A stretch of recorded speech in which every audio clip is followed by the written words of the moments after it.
يا عبادي الذين أسرفوا على أنفسهم لا تقنطوا من رحمة الله وحده لا شريك له وأشهد أن محمدا عبده ورسوله لا نبي بعد أما بعد يا أيها الذين آمنوا اتقوا الله حق تقاته ولا تموتن إلا وأنتم مسلمون يا أيها الناس اتقوا ربكم الذي خلقكم من نفس واحدة وخلق منها زوجها وبث منهما رجالا كثيرا ونساء واتقوا الله الذي تساءلون به والأرحام إن الله كان عليكم رقيبا يا أيها الذين آمنوا اتقوا الله وقولوا قولا سديدا يصلح لكم أعمالكم ويغفر لكم ذنوبكم ومن يطع الله ورسوله فقد فاز فوزا عظيما أما بعد فإن أصدق الحديث كتاب الله وخير الهدي هدي محمد صلى الله عليه وسلم وشر الأمور محدثاتها فإن كل محدثة بدعة وكل بدعة ضلالة. إخوة الإسلام, saudaraku muslimin, para tetamu Allah rahimani wa rahimakumullah. Alhamdulillah, kita selalu bersyukur kepada Allah Subhanahu wa taala terhadap segala limpahan karunia, kasih sayang, taufik dan hidayah yang Allah Subhanahu wa taala limpahkan kepada kita bersama. Dan di antara salah satu yang bisa menunjang kita untuk bersyukur kepada Allah Subhanahu wa taala adalah sering mengulang nikmat yang Allah Subhanahu wa taala berikan kepada kita. Dan di antara salah satunya adalah nikmat dikala Allah memilih kita di antara salah satu menjadi tamunya. Maka itu perlu kita ulang dan kita ulang, ikhwatul Islam. Kita ingat bagaimana kita antrian, kita ingat bagaimana Allah memberikan kemudahan, kita ingat bagaimana Allah memberikan kesehatan, bagaimana perjalanan yang begitu melelahkan dimudahkan. Dengan kita mengulang dan mengungkit nikmat Allah Subhanahu wa taala, maka dengan itu pula lah kita akan senantiasa mengucapkan alhamdulillah. Makanya ada sebuah ayat yang sangat luar biasa, ikhwatul Islam. Ayat ini apabila dibaca oleh kaum muslimin, maka cara membacanya ada sedikit perbezaan dibandingkan dengan ayat yang lainnya. Seperti misalnya apabila ada di antara kita yang membaca Al-Quran mulai dari Al-Fatihah, apabila dia berpindah dari satu surat kepada surat yang berikutnya, maka mereka hanya mengucapkan Bismillahirrahmanirrahim, kecuali surat Bara'ah atau surat Taubah. Kemudian apabila mereka sampai mengkhatamkan Al-Quran sampai juz 30, membaca surat An-Naba, kemudian pindah ke An-Nazi'at baca Bismillah, kemudian pindah ke Abasa baca Bismillah, sampai Al-Fajr baca Bismillah, kemudian Al-Balad baca Bismillah, kemudian Asy-Syams baca Bismillah, kemudian Al-Laili baca Bismillah. Kemudian ketika mereka selesai membaca surat Al-Laili dan mereka ingin pindah, apa setelah surat Al-Laili? Setelah surat Al-Laili apa? Ad-Duha. Ketika mereka ingin membaca surat Ad-Duha, maka mereka tidak hanya sekedar membaca Bismillah, tapi mereka mengulang membaca dengan kalimat Allahu Akbar, Bismillahirrahmanirrahim. Kemudian setelah Ad-Duha apa suratnya? Apa suratnya? Al-Insyirah. Ketika kita membaca ayat ini, jangan langsung kita baca Bismillah, Allahu Akbar, Bismillahirrahmanirrahim. Begitu seterusnya sampai surat An-Nas. Dan itu merupakan di antara perbezaan yang sangat unik sekali, ikhwatul Islam. Maka tentu kita bertanya, kenapa harus melakukan yang demikian? Walaupun tidak diwajibkan, tapi dianjurkan. Apalagi bagi kita yang mengambil sanad Al-Quran, talaqi Al-Quran dan yang semisalnya. Apabila kita ingin mengambil sanad, maka dikala kita selesai membaca surah Al-Laili dan berpindah kepada Ad-Duha, maka kita mengatakan Allahu Akbar, Bismillahirrahmanirrahim. Mengapa demikian, ikhwatul Islam? Karena di dalam surat Ad-Duha ada ayat yang amat luar biasa. Karena ayat ini lama turunnya kepada Rasulullah sallallahu alaihi wasallam. Dikala ayat ini turun, ikhwatul Islam, apa ayat terakhir surat Ad-Duha? Ayat terakhir, wa amma bi ni'mati rabbika fahaddits. Adapun nikmat yang Allah berikan kepada kalian, ceritakanlah. Sebagaimana tadi yang telah kita sebutkan, bukankah Allah telah memberikan kemudahan bagi kita melaksanakan ibadah haji pada tahun ini? Banyak di antara saudara kita yang antrian dikala jadwalnya datang, mereka dipanggil oleh Allah Subhanahu wa taala. Bukankah Allah Subhanahu wa taala berikan kelebihan ini, kelebihan itu? Sebutkan semuanya.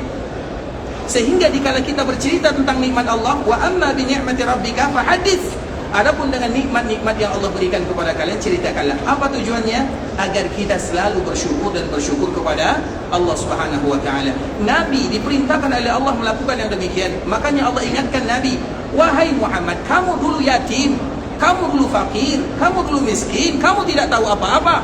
Kemudian disebutkan oleh Allah Subhanahu wa taala, dan ayatnya ditutup dengan wa amma bi ni'mati rabbika fahaddits. Artinya di antara salah satu yang membuat kita bisa bersyukur kepada Allah Azza wa Jalla adalah mengulang nikmat yang pernah Allah berikan kepada kita. Namun poin penting juga yang harus kita ketahui, dikala kita bercerita akan nikmat Allah, itu bukan berarti harus kita ceritakan kepada semuanya. Ceritakan, paling tidak kita bercerita kepada diri kita sendiri, dan ceritakan kepada orang-orang yang kita cintai dan orang-orang yang mencintai kita, bukan kepada semuanya. Artinya untuk menunjang agar kita selalu bersyukur kepada Rabbul Izzati wal Jalalah. Kemudian salawat beriringkan salam semoga senantiasa tercurahkan buat junjungan alam Nabi kita yang mulia, uswah dan qudwah kita bersama, Muhammad bin Abdullah sallallahu alaihi wasallam, yang mana kita mengetahui Rasulullah adalah hadiah dari Allah kepada kita bersama, sehingga Allah mengatakan laqad mannallahu 'alal mu'minina iz ba'atsa bihim rasulan min anfusihim. Sesungguhnya Allah telah memberikan anugerah, nikmat, karunia kepada orang-orang yang beriman ketika diutus kepada mereka seorang nabi dari bangsanya, dari yang terbaik, sehingga nabi terbaik semuanya. Nasab nabi nasab yang terbaik, bahasa nabi bahasa yang terbaik, kabilah nabi kabilah yang terbaik, tanah air nabi tanah air yang terbaik, tempat kelahiran nabi, tempat tinggal nabi, tempat yang terbaik, semuanya yang terbaik untuk nabi sallallahu alaihi wasallam. Dan itu sesuai dengan firman Allah Subhanahu wa taala yang amat banyak sekali. Dan nabi itu sendiri merupakan karunia, hadiah dari Allah kepada kita sebagai kaum muslimin. Dan Allah Subhanahu wa taala sangat menyayangi, menghargai, menghormati baginda Nabi yang mulia Muhammad bin Abdullah sallallahu alaihi wasallam. Salah satu contohnya ikhwatul Islam, kalau kita perhatikan di dalam Al-Quran, banyak sekali dialog antara Allah Subhanahu wa taala dengan para nabi dan para rasul. Dan semua nabi yang Allah ceritakan di dalam Al-Quran, mereka adalah nabi sekaligus rasul. Semua yang diceritakan di dalam Al-Quran, mereka semuanya adalah nabi dan rasul. Kemudian ketika Allah berbicara dengan Nabi Adam, Nabi Adam adalah nabi atau rasul yang pertama? Nabi Adam, nabi atau rasul? Tapi tadi kaedahnya kita telah menyebutkan semua yang disebutkan dalam Al-Quran adalah nabi dan berarti Nabi Adam siapa? Rasul atau nabi? Nabi dan berarti Nabi Adam rasul pertama atau rasul keberapa? Pertama. Kalau Nuh? Siapa yang pertama? Nabi Adam atau Nabi Nuh? Susah menjawabnya, cari sendiri nanti jawabannya ya. Tapi ikhwatul Islam, sama-sama semua para nabi yang diceritakan dalam Al-Quran, mereka adalah nabi dan rasul. Itu kaedahnya. Karena tidak mungkin diabadikan sejarah mereka di dalam Al-Quran kecuali mereka yang dipilih oleh Allah Azza wa Jalla dan lebih dibandingkan dengan yang lainnya. Ketika Allah berbicara tentang Nabi Adam, apa kata Allah? Ya Adam, uskun anta wa zawjukal jannah. Wahai Adam, tinggallah kamu dan keluargamu di dalam surga. Ketika Allah berbicara dengan Nabi Nuh, maka Allah mengatakan, Ya Nuh, wahai Nuh, ihbib bisalam, turunlah dengan selamat. Ketika Allah berbicara dengan Nabi Ibrahim, Ya Ibrahim, qad saddaqta ru'ya, wahai Ibrahim, engkau telah membenarkan mimpi yang telah kami kabarkan kepadamu. Ketika Allah berbicara dengan Yahya, Ya Yahya, khudhil kitaba biquwwah, Ya Musa, Ya Isa. Setiap kali Allah berbicara dengan para nabi yang lain, Allah panggil nama mereka, Ya Adam, Ya Nuh, Ya Ibrahim, Ya Musa. Tapi tidak akan pernah kita dapatkan di dalam Al-Quran yang namanya istilah Ya Muhammad. Kenapa demikian? Allah tidak memanggil nabinya dengan langsung menggunakan namanya, tapi akan kita jumpai di dalam Al-Quran, Ya ayyuhar rasul, Ya ayyuhan nabi. Wahai seorang nabi yang diutus, wahai seorang rasul yang diutus. Artinya kenapa ikhwatul Islam? Ada perbezaan cara memanggil Allah. Allah memanggil para nabi yang lain dengan Allah memanggil Nabi Muhammad SAW itu berbeza, tidak sama. Artinya kalau memanggil nabi yang lain, Allah panggil dengan namanya Al-Mujarradah, bi asma'ihim Al-Mujarradah. Sedangkan dikala memanggil nabi, maka nabi dipanggil dengan utusan, Ya ayyuhar rasulu balligh ma unzila ilaika min rabbik. Ya ayyuhan nabi qul li azwajika wa banatika wa nisa'il mu'minin, dan ayat-ayat yang lainnya. Allah tidak pernah mengatakan ya Muhammad, tidak akan pernah kita jumpai dalam Al-Quran dalam panggilan. Tapi kalau dalam khabar banyak, wa ma Muhammadun illa rasul. Nabi Muhammad itu tidaklah kecuali rasul biasa, sama dengan yang lainnya. Muhammadun Rasulullah walladzina ma'ahu asyidda'u 'alal kufar. Muhammad itu adalah utusan Allah, dan mereka para sahabatnya itu sudah diceritakan, tapi itu bukan dalam bentuk memanggil, tapi dalam bentuk menceritakan. Itu lain ceritanya.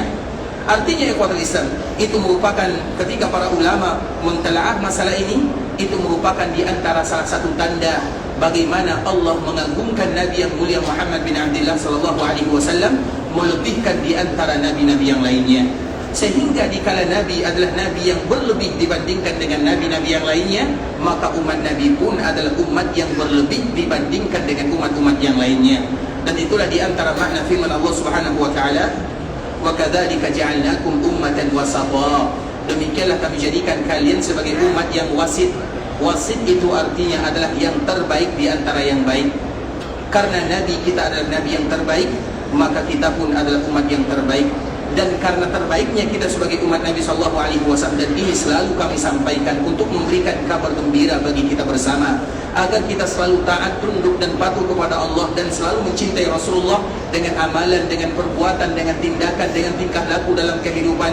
Nabi mengabarkan kepada kita di dalam hadis yang dibawakan oleh Imam At-Tabrani, bahwa di dalam surga ada 120 barisan, ada 120 saf, 80 saf dari penduduk surga itu berasal dari umat Muhammad bin Abdullah sallallahu alaihi wasallam, dan kita berharap kepada Allah semoga kita salah satu di antara barisan tersebut.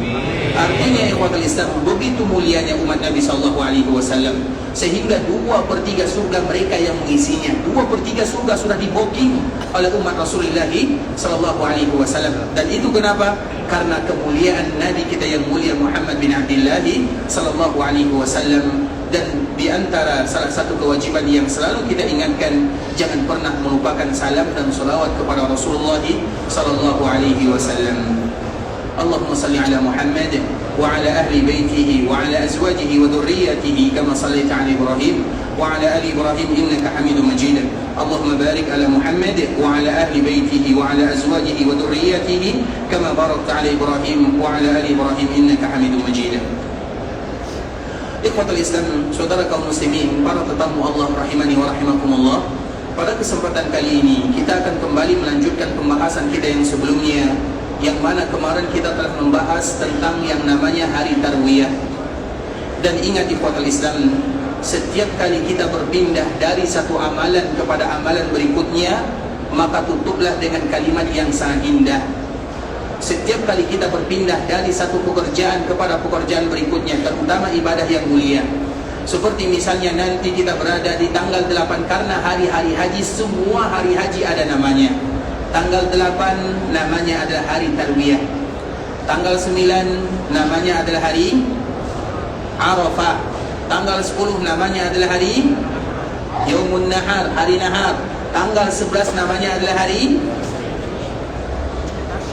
Tasyrik, itu 11, 12, 13. Tapi tanggal 11 sahaja, apa namanya? Tanggal 10 namanya adalah hari An-Nahar. Tanggal 11 namanya adalah hari Yaumul Jama'. Yaumul Jama'. Nanti akan kita jelaskan ikhwatul Islam. Tanggal 12 apa namanya? Nafar Awal. Tanggal 13 namanya adalah Nafar Tsani. Tanggal 14 apa namanya? Pulang kampung sudah. Selesai kita melaksanakan ibadah, karena selesai terakhirnya adalah tanggal 13 Zulhijjah. Artinya ikhwatul Islam, bahwa setiap ibadah itu atau setiap kegiatan ibadah haji, setiap hari ada namanya. Artinya dari satu hari kepada hari berikutnya kita akan melakukan pekerjaan demi pekerjaan, dari satu ibadah kepada ibadah berikutnya. Dan ingat, setiap kali kita selesai melakukan satu kegiatan, satu ibadah, dan kita ingin berpindah kepada ibadah yang berikutnya, maka kita selalu mengingatkan untuk mengucapkan Subhanallahi wa bihamdi astaghfirullah wa atubu ilaihi. Hafal doanya, kalimatnya? Subhanallahi wa bihamdi astaghfirullah wa atubu ilaihi. Subhanallahi wa bihamdi, astaghfirullah wa atubu ilaih. Seperti misalnya kita berada di tanggal 8 Zulhijjah yang kita kenal dengan hari Tarwiyah. Kemudian berikutnya kita akan memasuki hari Arafah. Dikala berpindah kepada hari Arafah, kita ucapkan kalimat yang demikian. Subhanallahi wa bihamdi, astaghfirullah wa atubu ilaih. Apa arti subhanallahi wa bihamdi? Maha suci Allah, subhanallah, wa bihamdi, dan segala pujian bagi Allah Subhanahu wa taala. Astaghfirullah, aku bertaubat kepada Allah. Astaghfirullah wa atubu ilaih, dan aku bertaubat kepada Allah. Karena kenapa ikhwatul Islam? Karena kita yakin setiap ibadah yang kita lakukan tidak mungkin sempurna. Bahkan kadang-kadang banyak kesalahan-kesalahan yang kita lakukan di dalam kita beribadah kepada Allah Azza wa Jalla. Bagaimana supaya kita menutup kesalahan tersebut? Di antara salah satu kita menutup kesalahan tersebut adalah dengan memuji Allah yang pertama. Kenapa kita memuji Allah Azza wa Jalla? Karena Allah yang memberikan kemudahan kepada kita untuk menyelesaikan ibadah. Kalaulah bukan karena kemudahan dari Allah, kita tidak akan bisa beribadah kepadanya. Sehingga kita memuji Allah subhanallah wa bihamdi, pujian yang sangat indah kepada Allah Azza wa Jalla. Kemudian wa astaghfirullah wa atubu ilaih. Ketika Allah mudahkan bagi kita beribadah, kita pun yakin bahwa ibadah kita ini tidak akan sempurna. Banyak salahnya, banyak kekurangannya, banyak kekhilafannya, banyak silap yang kita lakukan, banyak salah yang kita lakukan di dalamnya. Makanya setiap kali kita beribadah, kita berdosa kepada Allah Azza wa Jalla, dan kita mengaku itu semua. Makanya setiap kali kita selesai melakukan satu kegiatan ibadah dan ingin pindah kepada ibadah yang berikutnya, pujilah Allah karena Allah mudahkan bagi kita beribadah. Kemudian minta ampunlah kepada Allah karena ibadah yang kita lakukan itu tidak mungkin sempurna, dan kesempurnaan itu ikhwatul Islam bisa didapatkan dengan beristighfar kepada Allah Subhanahu wa taala. Istighfar itulah yang akan menutupi kekurangan yang kita lakukan dalam kita beribadah. Salah satunya adalah dikala kita berada di Yaumut Tarwiyah. Di hari Tarwiyah ikhwatul Islam, kita yakin banyak di antara kita yang tidak akan pergi ke Mina. Kemarin kita telah menjelaskan bahwa di hari Tarwiyah maka kita berada di mana posisi kita? Di Mina. Tapi banyak di antara kita tidak pergi ke Mina karena alasan bisa jadi itu merupakan kewajiban daripada pemerintah dan yang semisalnya, karena masalah kesehatan, karena masalah kemaslahatan bersama dan yang semisalnya. Sehingga kita tahu ikhwatul Islam, kita berada di hari Tarwiyah, mungkin banyak kekurangan yang kita lakukan dalam ibadah haji, dan kita juga ingin tetap mendapatkan haji yang mabrur, haji yang sempurna, haji yang diterima oleh Allah. Maka dengan itulah kita tutup setiap kegiatan dari kegiatan berikutnya, berpindah dari satu amalan kepada amalan berikutnya dengan kalimat subhanallahi wa bihamdi, astaghfirullah wa atubu ilaih. Jangan dilupakan kalimat ini, kalau perlu dicatat, dibawa di buku, ingat itu baik-baik. Karena kita hafal, masalahnya kita lupa. Mudah bagi kita menghafalnya, tapi sulit bagi kita untuk menerapkannya. Apalagi nanti dikala kita pergi ke muka ikhwatul Islam dengan keadaan yang begitu agak sedikit sulit dibandingkan dengan yang lainnya, sehingga kita disibukkan dengan yang lainnya. Dan ingat ikhwatul Islam, tidak akan ada yang memberikan kemudahan kepada kita beribadah kepada Allah kecuali dengan zikir-zikir yang kita baca dan kita panjatkan kepada Rabbul Izzati wal Jalalah. Makanya sesulit apapun ibadah yang kita lakukan akan terasa mudah ketika lisan dan lidah senantiasa basah berzikir kepada Rabbul Izzati wal Jalalah. Sehingga ikhwatul Islam, ada salah seorang sahabat yang datang kepada Nabi SAW mengadu, ya Rasulullah, inna syara'i al-Islam qad kathurat alai. Ya Rasulullah, syariat Islam ini berat bagiku, banyak sekali, karena banyak yang akan kita lakukan. Begitu juga dengan kita akan melaksanakan ibadah yang berat, bukan mudah. Tantangannya, ada sebahagian saudara kita yang tantangannya adalah nyawa baginya, bahaya. Artinya ikhwatul Islam, betul-betul ibadah yang berat, membutuhkan tenaga, membutuhkan harta, semuanya dibutuhkan, membutuhkan kesabaran, sehingga berat bagi kita ikhwatul Islam. Berarti seolah-olah pertanyaan sahabat ini mewakili kita bersama. Inna syara'i al-Islam qad kathurat alai. Ya Rasulullah, syariat Islam itu berat bagi kami melakukannya, terutama ibadah yang mulia ini berat bagi kita melakukannya ikhwatul Islam. Kemudian maka sahabat ini pun bertanya solusinya kepada Nabi SAW. Maka Nabi pun memberikan solusi kepada sahabat ini secara khusus, dan solusi kepada kita bersama sebagai umat Nabi Muhammad bin Abdullah. La yazalu lisanuka ratban bi zikrillah. Itu solusi dari Nabi SAW. Hendaklah lisanmu senantiasa basah berzikir kepada Allah Subhanahu wa taala. Kalau lisan kita senantiasa basah berzikir kepada Allah, tidak akan ada yang berat dan Allah yang memudahkan. kalau Allah yang memudahkan maka akan mudah semuanya, dan semoga ibadah ini dimudahkan oleh Allah Subhanahu wa taala.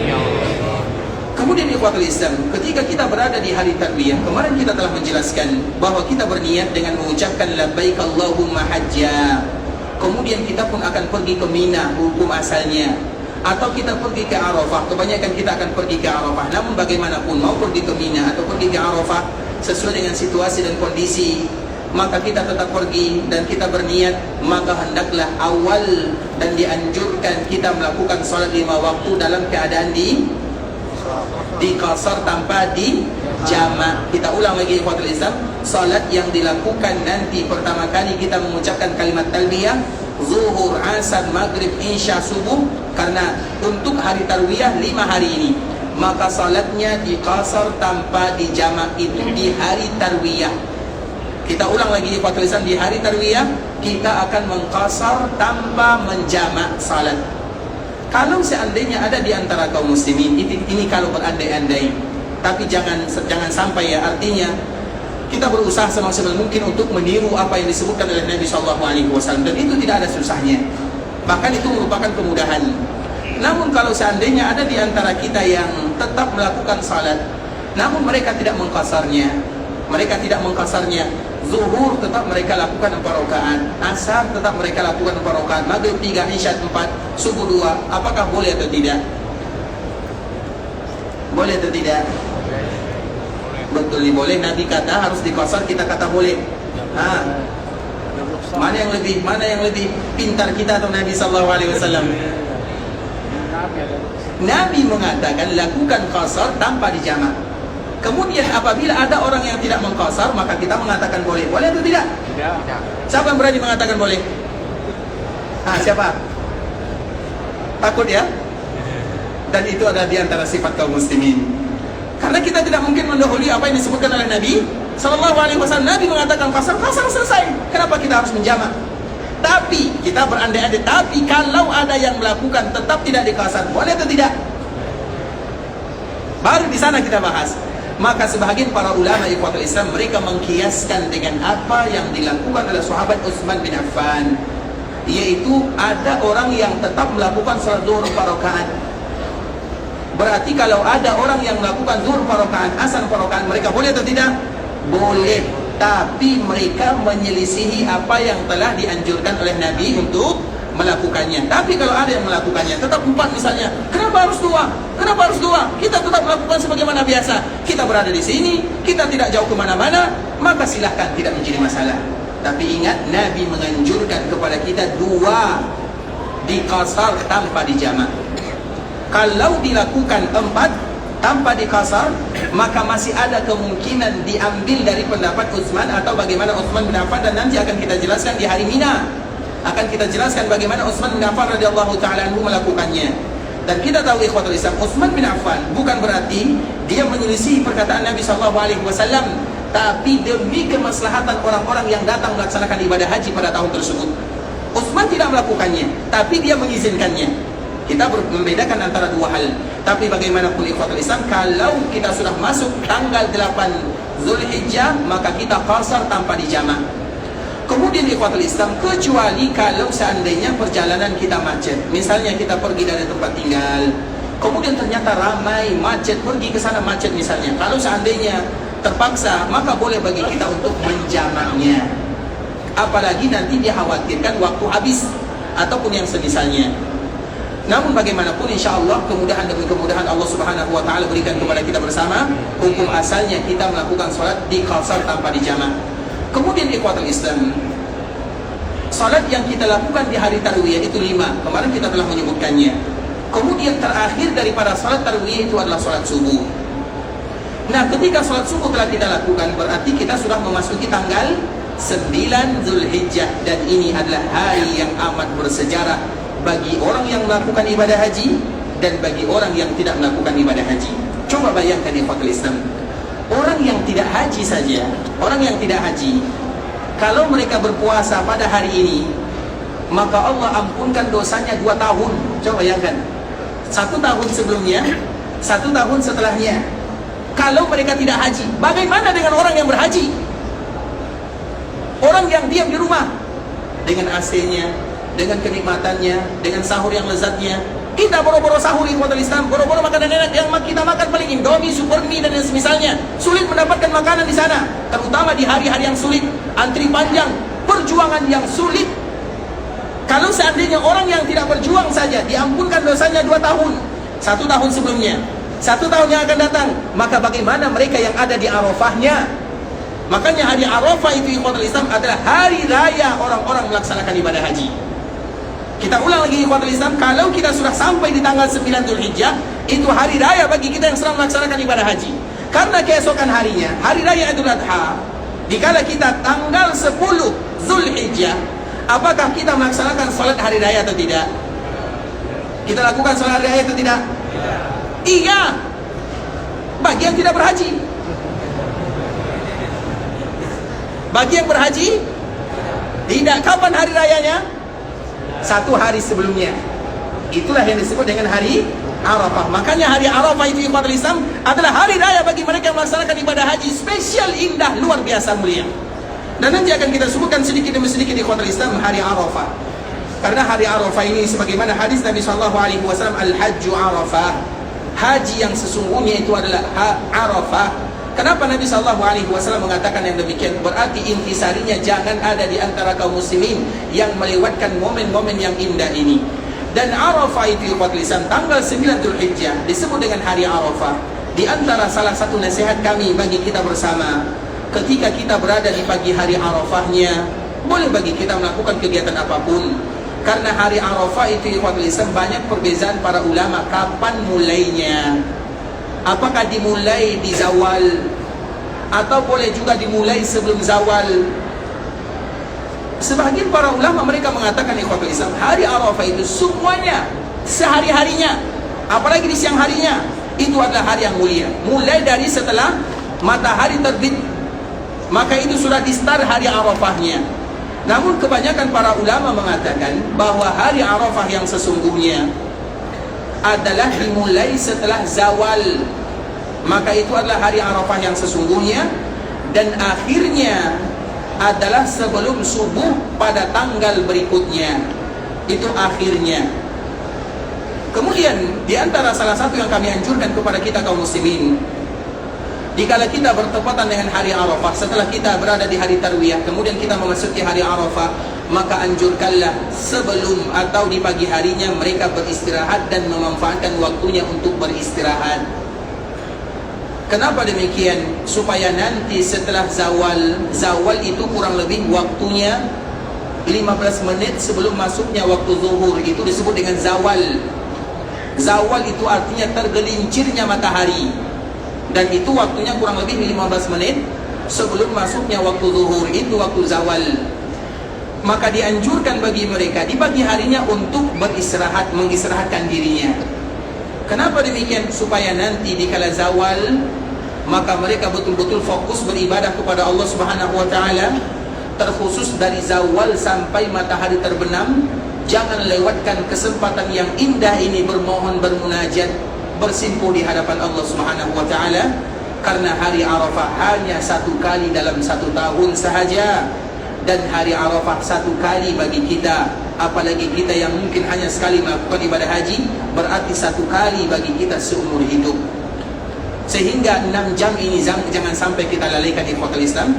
Dan di antara salah satu solusinya adalah bagaimana kita mengambil rehat atau istirahat di pagi harinya, sehingga nanti apabila datang waktu zawal sampai waktu matahari terbenam, kita masih kuat berdoa, beribadah, bermunajat kepada Rabbul Izzati wal Jalalah. Kemudian ikhwatul Islam, dianjurkan bagi kita untuk pergi ke Arafah. Bagi mereka yang pergi ke Mina, maka setelah matahari terbit dianjurkan bagi mereka pergi ke Arafah.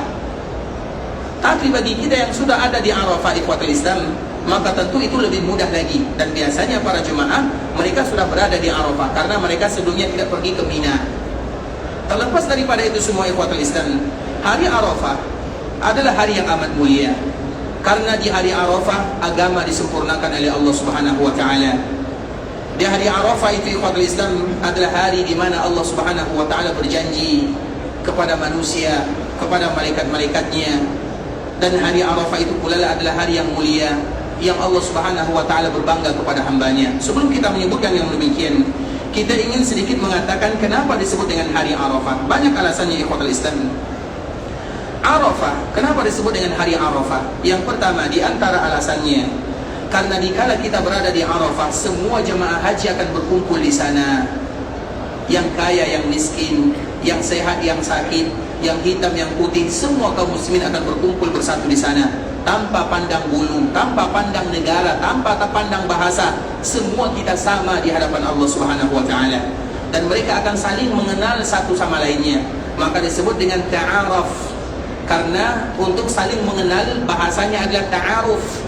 Arafah diambil dari kata-kata arafah, yaitu ta'aruf, yaitu mereka saling mengenal antara satu dengan yang lainnya. Maka disebut dengan hari Arafah. Kemudian hari Arafah ini juga ikhwatul Islam, kenapa disebut dengan hari Arafah? Karena dulu kemarin kita menyebutkan bahwa Yaumut Tarwiyah, salah satu penamaan hari Tarwiyah disebut dengan hari Tarwiyah. Siapa yang masih ingat hari Tarwiyah kemarin disebut dengan hari Tarwiyah? Ada 3 alasannya. Siapa yang masih ingat? Ada yang masih ingat? Silakan. Yang pertama, persiapan bekal. Yang kedua,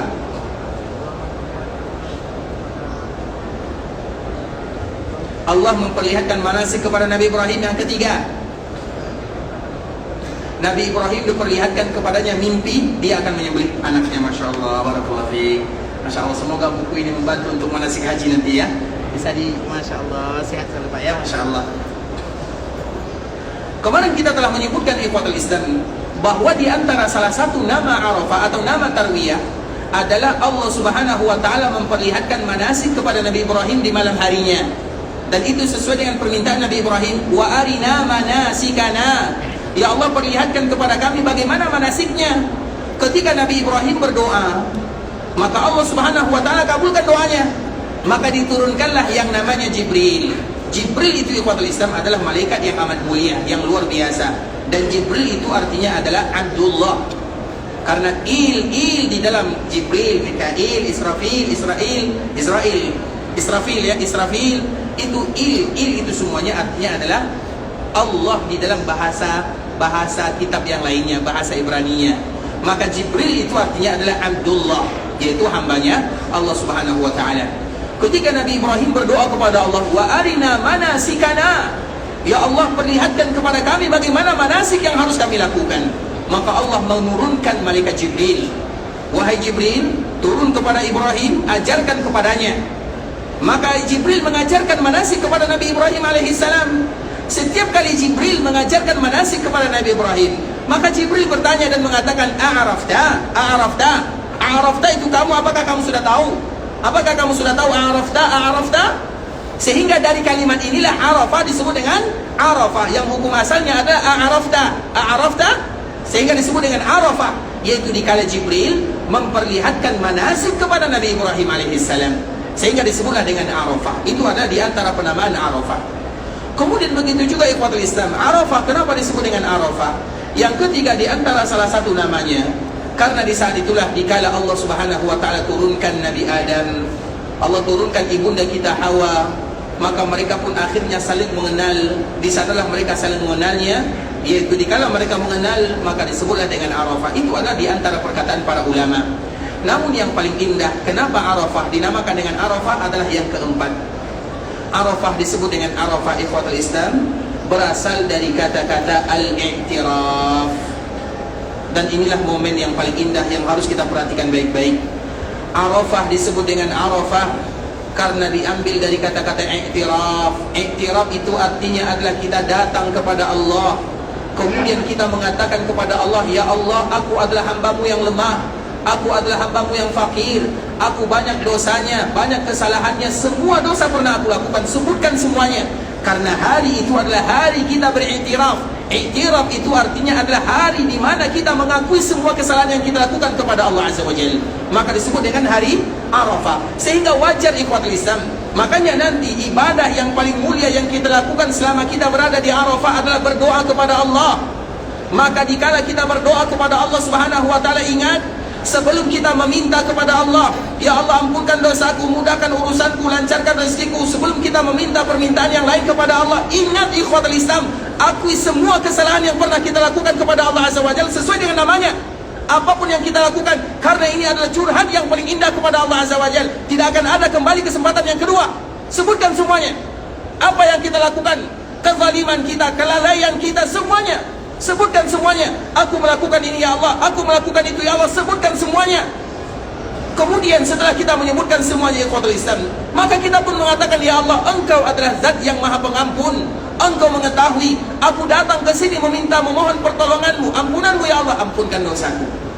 Artinya ikhwatul Islam, tidak ada orang yang datang ke Arafah kecuali mereka harus mengakui semua dosanya sesuai dengan namanya, al-i'tiraf. Oleh karenanya Arafah itu ikhwatul Islam adalah hari di mana kita berdoa kepada Allah Subhanahu wa taala. Itu adalah momen yang amat indah, curhat kepada Allah, bermunajat kepada Allah, bersimpuh di hadapan Allah, sehingga nanti kita ingatkan kepada kita semuanya, dikala kita berada di hari Arafah, maka jangan banyak bercerita, cari tempat yang kita bisa sendiri bermunajat kepada Allah Subhanahu wa taala. Jauh dari teman. Insyaallah Arafah itu masih luas, masih bisa menampung kita semuanya. Pergi di pojok sana, pergi di pojok sini. Karena kalau kita bersama kawan, alamat kita akan bercerita, habis waktu kita, habis waktu yang paling indah, waktu di mana Allah Subhanahu wa taala berbangga kepada malaikatnya. Tidakkah kita tahu ikhwatul Islam, di dalam sebuah hadis yang sangat indah yang dikeluarkan oleh Imam Muslim dari ibunda kita Aisyah radhiyallahu taala anha, apa kata Rasulullah sallallahu alaihi wasallam? Ma min yaumin aktsara min an yu'tika Allah azza wa jalla fihi 'abdan minan nar min yaumi Arafah. Hari yang paling banyak Allah Subhanahu wa taala memerdekakan hambanya dari api neraka adalah hari Arafah. Kenapa demikian ikhwatul Islam? Bukankah di antara salah satu permintaan kita kepada Allah, ya Allah, Allahumma a'tik riqabana minan nar, ya Allah selamatkan diri kami dari api neraka. Kenapa demikian? Kenapa itu yang harus kita minta kepada Allah? Ingat baik-baik ikhwatul Islam, tidak ada seorang pun di dunia, siapapun dia, kecuali dia sudah punya tempat duduk di dalam api neraka. Kita sudah ada tempat duduknya di api neraka ikhwatul Islam, semua kita tanpa terkecuali. Kemudian kapan Allah Subhanahu wa taala akan memerdekakan hamba tersebut? Ketika di malam Ramadan, ketika di malam Lailatul Qadar, dan salah satunya adalah di hari Arafah. Maka di hari Arafah adalah banyak hamba yang dibebaskan, bangkunya di-cancel oleh Allah Subhanahu wa taala, diganti dengan bangku yang ada di dalam surga. Itulah harinya. Maka hari ini ikhwatul Islam, ingat baik-baik, jangan cari kawan untuk bercerita, tapi curhatlah kepada Allah Subhanahu wa taala. Jangan pernah bosan memohon kepada Allah, karena kalau kita bosan, Allah pun akan bosan mengabulkan doa dan permintaan kita. Ingat itu baik-baik. Hari Arafah, hari yang tidak akan pernah terulang kedua kalinya. Hari yang paling indah, hari di mana Allah membebaskan hambanya dari api neraka. Karena setiap hamba mereka punya jatah tempat duduk di dalam neraka, kecuali mereka-mereka yang telah diselamatkan oleh Allah. Dan salah satunya adalah mereka-mereka yang sedang berada di Arafah, terutama mereka yang sedang melaksanakan ibadah yang mulia. Kemudian ikhwatul Islam, sambungan hadis tersebut, wa innahu layadunu, dan Allah Subhanahu wa taala mendekat, karena Allah Subhanahu wa taala maha dekat, dan Allah dekat kepada hambanya. Tapi untuk orang-orang yang ada di Arafah ikhwatul Islam, Allah lebih dekat dibandingkan dengan hamba-hamba yang lainnya. Karena kedekatan Allah Subhanahu wa taala kepada hamba terbagi dua. Ada kedekatan secara umum, ada kedekatan secara khusus. Sedangkan untuk mereka-mereka yang ada di Arafah, maka Allah dekat dengan mereka secara khusus. Artinya dekat spesial bagi mereka-mereka yang ada di Arafah. Tsumma yubahi bihimul malaikah. Kemudian Allah Subhanahu wa taala melihat orang-orang yang ada di Arafah, mereka yang kusut masai, mereka yang sedang berdoa, mereka yang mengaku kesalahannya, mereka yang bermunajat kepada Allah Subhanahu wa taala, mereka yang tidak memperhatikan penampilannya, semua mereka mengangkat kedua tangannya kepada Rabbul Izzati wal Jalalah. Maka Allah mengatakan kepada malaikatnya, aku bangga melihat hamba-hambaku yang melakukan demikian. Maka di antara salah satu nama Arafah, di antara salah satu nama yang lain, kenapa Arafah disebut dengan Arafah? Diambil dari kata-kata Araf. Araf itu artinya karena ada bau. Karena dikala kita berada di Arafah, kita jangan perhatikan penampilan. Ustaz kami belum mandi, tidak masalah. Ustaz kami tidak bisa menyisir rambut, tidak menjadi masalah. Karena memang itu di antara salah satu maknanya. Di antara salah satu maknanya, karena akan muncul bau. dan bau tersebut adalah bau yang amat wangi di sisi Allah Subhanahu wa taala. Iya, mungkin antara satu dengan yang lainnya ada bau yang tidak sedap, iya, sesama manusia, iya. Tapi untuk Allah, Allah merasakan wangi yang amat indah yang muncul dari orang-orang yang ada di Arafah. Tsumma yubahi bihimul malaikah, maka Allah bangga kepadanya. Kemudian apa yang terjadi? Fayaqul, maka Allah pun bertanya kepada malaikat, ma arada haula, wahai malaikat-malaikatku, apa yang mereka inginkan? Ketika mereka berkumpul di sini, mereka mengaku kesalahannya, mereka bermunajat kepada Allah, apa yang mereka inginkan? Allah tahu. Yang kita inginkan adalah agar Allah ampunkan dosa kita, dan semoga Allah ampunkan dosa kita semuanya. Amin. Itu merupakan pertanyaan yang Allah tahu jawabannya. Ma arada haula, apa yang mereka inginkan? Artinya ikhwatul Islam, seolah-olah Allah mengatakan kepada malaikatnya, wahai malaikatku, saksikanlah bahwa semua mereka yang ada di sana, aku ampunkan dosanya dan aku kabulkan doa dan permintaannya. Oleh karenanya ikhwatul Islam, hari Arafah jangan lewatkan begitu saja. Hari yang amat mulia, hari yang spesial, di mana kita akan mengukir sejarah dalam kehidupan. Hari ini adalah hari saksi, karena memang di antara salah satu nama hari Arafah adalah Yaumum Masyhud, hari yang disaksikan oleh Allah Subhanahu wa taala. Kita juga bersaksi kepada diri sendiri bahwa itu adalah kita di mana kita kuat dan semangat beribadah dan berdoa kepada Allah. Mungkin selama hidup kita tidak pernah berdoa 1 jam kepada Allah atau 2 jam. Siapa di antara kita yang kuat berdoa 2 jam kepada Allah Subhanahu wa taala? Jarang. Tapi kalau sudah hari Arafah, jangankan 2 jam, 6 jam kita akan kuat beribadah kepada Allah. Dan itu adalah komitmen kita bersama untuk mendapatkan ampunan Allah Subhanahu wa ta'ala. Makanya nanti ikhwatul Islam, dikala kita berada di hari Arafah, ingat baik-baik, hari Arafah jangan lewatkan. Berbicara jangan, ditelepon jangan, siapapun jangan. Hari ini hari yang tidak akan berulang kedua kalinya. Hari di mana, coba bayangkan ikhwatul Islam, hari Arafah, seolah-olah Allah Subhanahu wa ta'ala dekat dengan hambanya, kemudian Allah memperhatikan hambanya. Kalau seandainya kita berada di masjid, di musalla, di tempat tinggal, kemudian ada CCTV-nya, maka kita akan beribadah fokus. Kenapa? Ada CCTV di sana, ada orang yang memperhatikan kita. Bagaimana kalau yang memperhatikan kita di Arafah adalah Rabbul Izzati wal Jalalah, CCTV-nya langsung dari Allah Subhanahu wa ta'ala, maka akan membuat kita semangat. Apapun tidak akan menghalangi kita beribadah. Panas yang terik, yang begitu kuat menyengat, maka tidak akan membuat kita lemah beribadah kepada Allah Subhanahu wa ta'ala. Maka harapan kita selalu ikhwatul Islam, semoga Allah berikan kesehatan, kekuatan kepada kita, terkhususnya di hari Arafah, untuk bermunajat kepada Rabbul Izzati wal Jalalah. Kemudian ikhwatul Islam, kita akan kembalikan kepada fikih yang akan kita lakukan selama kita berada di Arafah. Dikala kita berada di Arafah, maka tadi kita telah menyarankan, dianjurkan bagi kita istirahat di pagi harinya, agar nanti kita kuat di siang harinya. Di siang hari sampai malam kita tidak akan ada lagi yang namanya istirahat, karena memang kita datang di sini bukan untuk istirahat.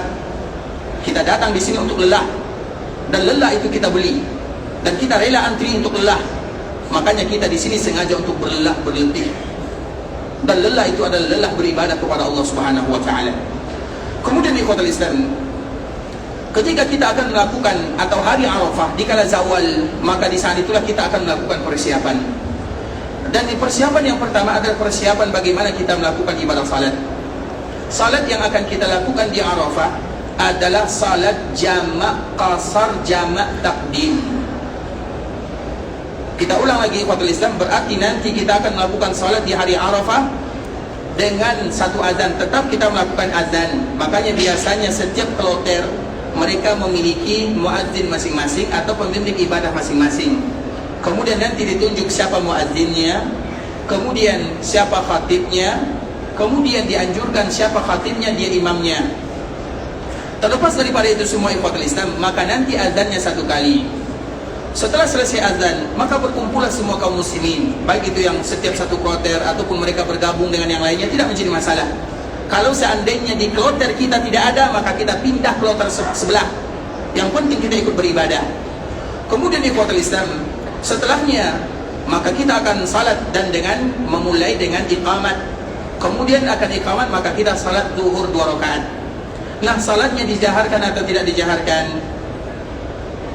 Dijaharkan atau tidak? Jahar atau tidak? Nah, ini berbeda dua ulama nih. Ustaz, nanti kalau kita ingin tahu jahar atau tidak, nanti kita berada di hari Arafah, karena kita ikut pembimbing saja.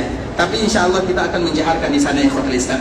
Dan dia tidak sama dengan hari Jumat ya, walaupun sama-sama dijaharkan.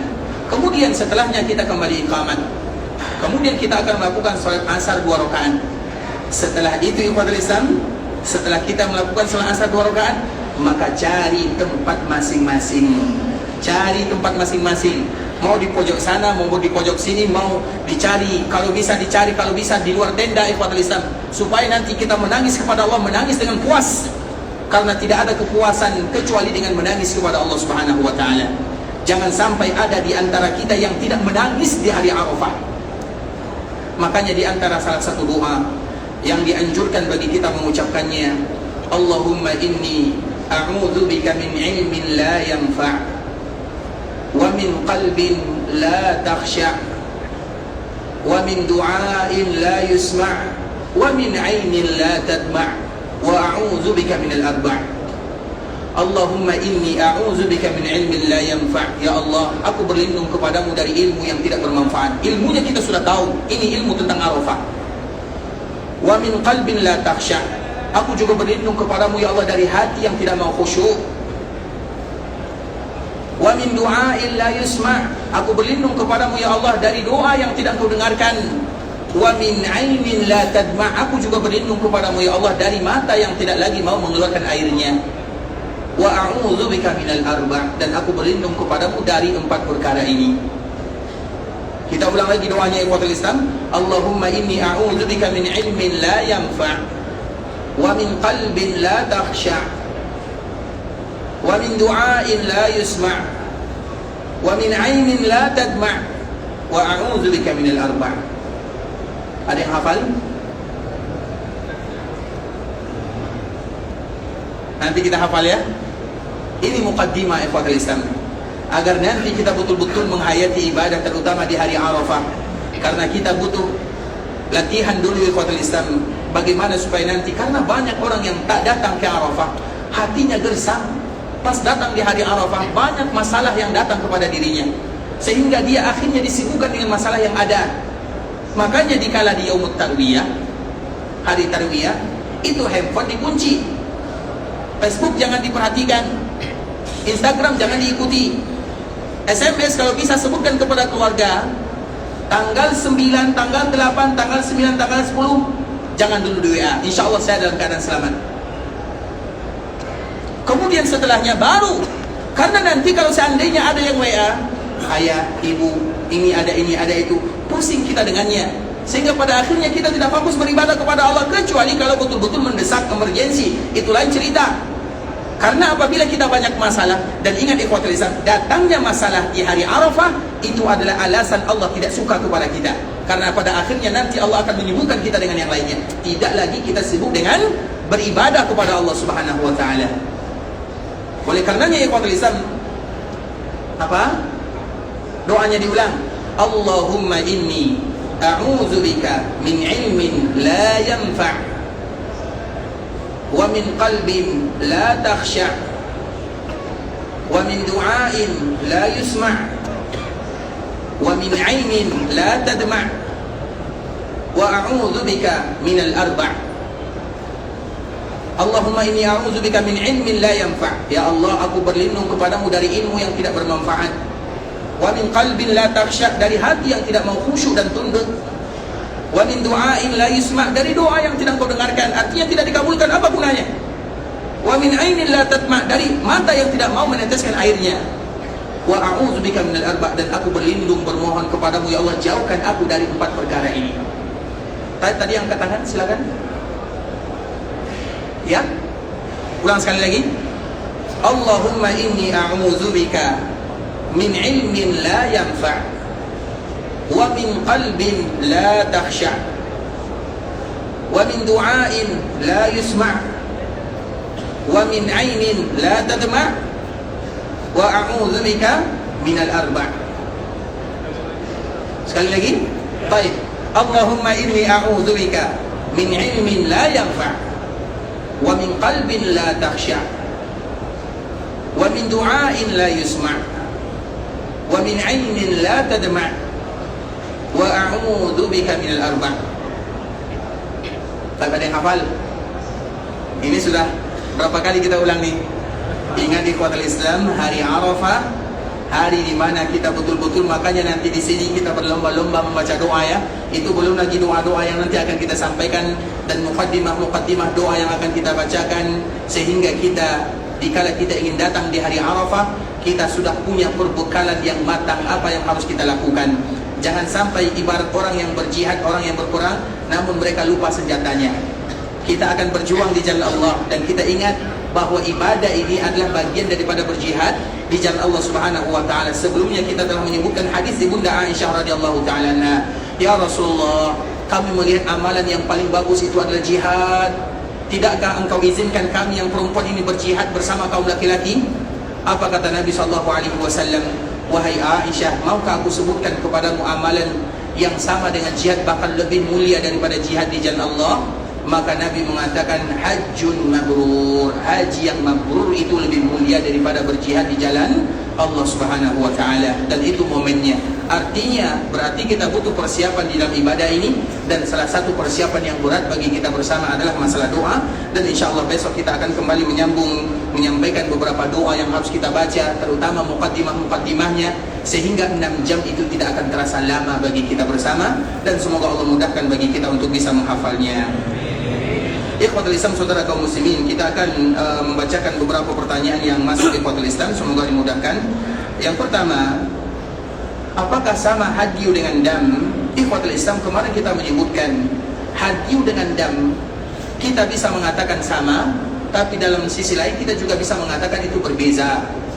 Kenapa demikian? Hadyu artinya adalah hadiah, dan hadyu itu adalah istilah bagi mereka yang melaksanakan haji tamattu dan haji qiran.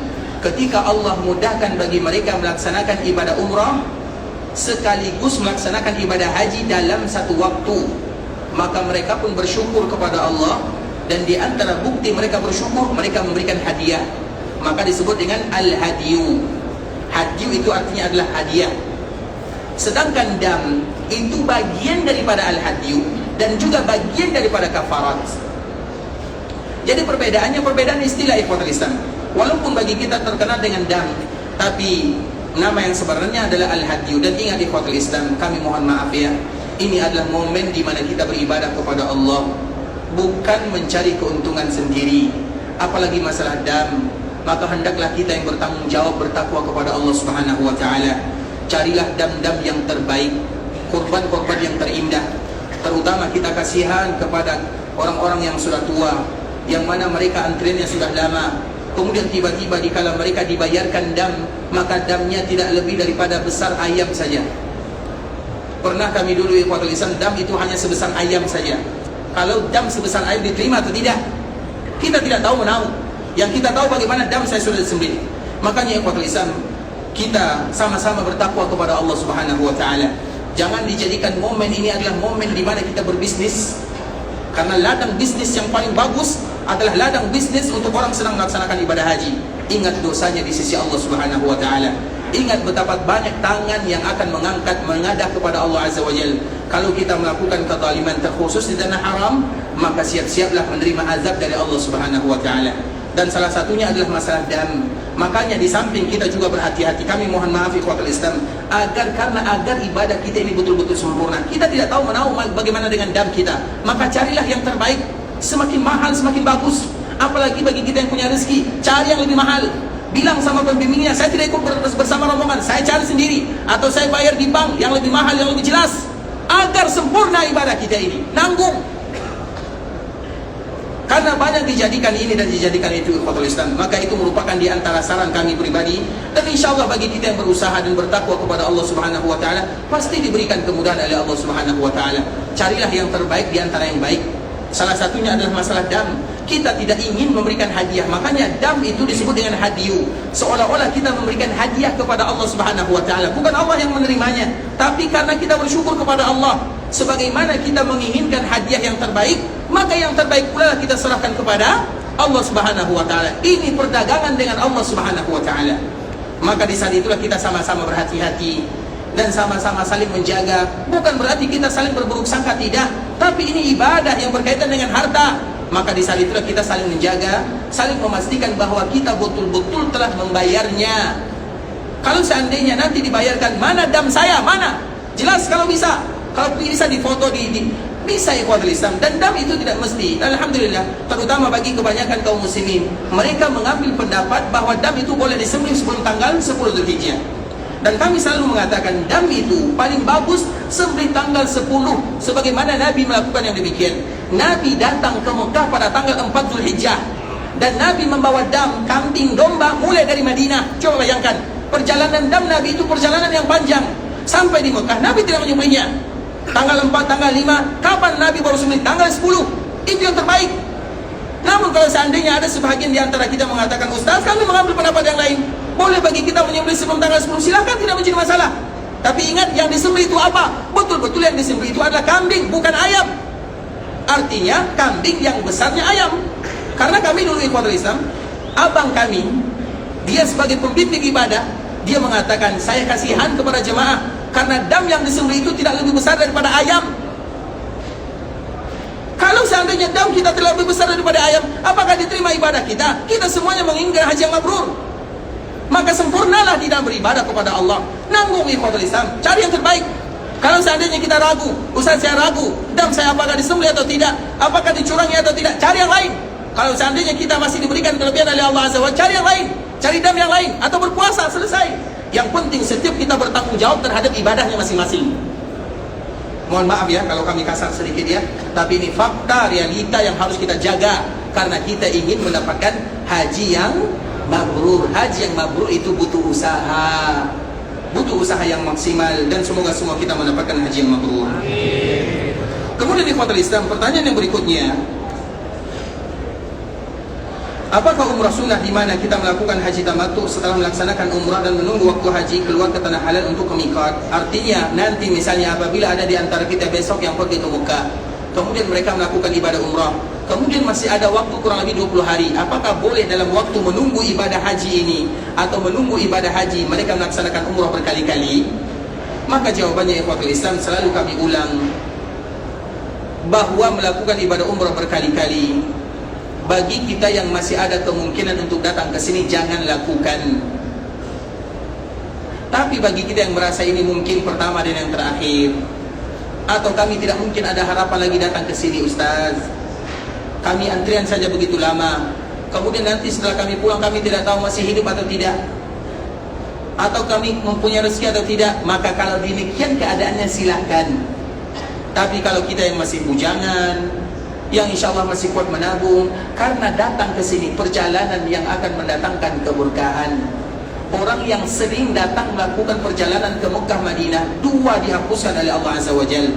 Yang pertama, Allah hapuskan dosanya, dan yang kedua, Allah hapus kefakiran dari dirinya. Artinya tidak akan fakir mereka yang mengeluarkan uang untuk melakukan safar ibadah, terutama ibadah haji dan ibadah umrah. Sehingga bagi kita yang masih ada kemungkinan datang, jangan lakukan. Nanti kapan dilakukan? Ustaz, pulang dulu, nabung lagi, datang lagi. Kemudian nanti bagaimana lagi Ustaz? Pulang lagi, menabung lagi, datang lagi. Dan itu adalah yang terbaik kalau kita masih ada kemungkinan. Tapi kalau seandainya tidak ada kemungkinan, itu adalah kali terakhir dan yang semisalnya, atau harapan tidak ada lagi, atau kita sudah mulai sakit-sakitan, atau kesempatan tidak datang kedua kalinya, maka silahkan lakukan. Insya Allah jelas ya. Jadi ini tidak bisa kita jawab secara khusus, tapi ini dikembalikan kepada kita masing-masing, karena setiap kita memiliki jawaban yang berbeza sesuai dengan situasi dan kondisinya. Dan memang itu merupakan di antara perbezaan para ulama yang sejak zaman dahulu kala mereka berbeda dalam masalah ini. Kemudian ikhwatul Islam, sebagai petugas haji, untuk yang belum pernah berhaji diperbolehkan untuk ikut berhaji. Namun ada bagian atau wajib haji yang kurang maksimal tidak dilaksanakan karena berbagai alasan. Apakah kami wajib bayar denda atau seperti apa? Ikhwatul Islam, kalau kita sempurna kurang ibadah hajinya, mau petugas mau tidak sama saja, karena kita sama-sama hamba Allah di mata Allah Subhanahu wa taala. Kalau kita merasa kurang ibadah kita tidak sempurna, maka silahkan kita tutup dengan dam. Dan kita semua merasa ibadah kita tidak akan sempurna. Makanya bagi kita yang diberikan kelebihan oleh Allah daripada kita jajan yang lain, daripada kita banyak cari ini, cari sajadah, cari kurma muda, cari ini, cari itu. Ikhwatul Islam, kurma muda masih bisa dicari di kampung halaman, sajadah masih banyak dijual di mana-mana. Tapi jadikan itu untuk bayar dam. Di samping kita beribadah kepada Allah, di samping kita berharap itu untuk menutupi kekurangan ibadah haji kita. Dan kemarin kita menyebutkan afdalul haji al-ajju was-sajju. Haji yang paling mulia adalah menyembelih dan kalimat talbiyah. Menyembelih itu adalah ibadah yang paling mulia. Dan ketika mumpung momennya kita berada di sini, mau kita berkorban, mau kita hadiu, mau kita dam, semua lakukan di sini. Karena di sini adalah momennya, tempatnya. Mumpung kita berada di tanah haram Mekah, dan itu dilakukan di tanah haram Mekah. InsyaAllah jelas ya. Kecuali bagi petugas yang ketika mereka berada di hari-hari Mina, itu diizinkan. Petugas yang berada di hari Mina, itu diizinkan mereka tidak berada di Mina. Kenapa demikian? Karena pernah terjadi kepada sahabat Nabi yang bernama Al-Abbas dan Abdullah bin Abbas. Mereka izin kepada Nabi tidak ada di Mina, maka Nabi mengizinkan karena mereka memberikan minum kepada orang jemaah. Dan petugas ada di antara mereka yang memberikan makanan, pelayanan, kesehatan. Mereka punya pekerjaan yang amat banyak, amat mulia untuk membantu orang-orang yang berhaji. Dan itu adalah pekerjaan yang paling mulia. Makanya diberikan keringanan kepada mereka tidak mabit di Mina pada tanggal 10, 11, 12. Kalau seandainya mereka tambah 13. Dan insyaAllah besok kita akan kembali menyambungnya ikhwatul Islam untuk lebih jelas. Barakallahu fikum. Semoga Allah menerima amal ibadah kita, mengabulkan doa kita, dan kita selalu berharap kepada Allah agar dimudahkan melakukan ibadah yang mulia ini, dan dijadikan haji kita adalah haji yang mabrur. Kita tutup dengan doa kafaratul majlis. Subhanakallahumma bihamdika asyhadu an la ilaha illa anta astaghfiruka wa atubu ilaik. Wa sallallahu wa sallim ala nabiyyina wa habibina wa khalilina wa sayyidina Muhammadin wa ala alihi wa sahbihi wa sallam tasliman katsiran. Assalamualaikum warahmatullahi wabarakatuh.